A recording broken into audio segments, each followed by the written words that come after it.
پہلی بار full court بنایا گیا اور پہلی بار ہی سپریم کورٹ کی عدالتی کارروائی کو براہ راست دکھایا گیا پی ٹی وی پہ، اور دن بھر عدالتی کارروائی کا احوال بہت ہی شاندار رہا۔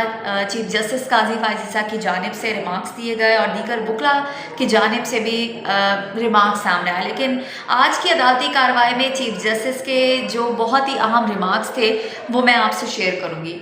وہ اہم ریمارکس یہ ہیں کہ چیف جسٹس قاضی فائز عیسیٰ نے یہ کہا کہ ایسی پاور جو چیف جسٹس کو احتساب سے بالا تر بنائے نہیں چاہیے۔ عوام کے ٹیکسز پر چلنے والی عدالت کیا میری مرضی پر چلے گی؟ پارلیمنٹ کی بے توقیری نہیں کریں گے؟ Supreme court practice and procedure act کی سماعت کے دوران چیف جسٹس قاضی فائز عیسیٰ کے یہ ریمارکس سامنے آئے۔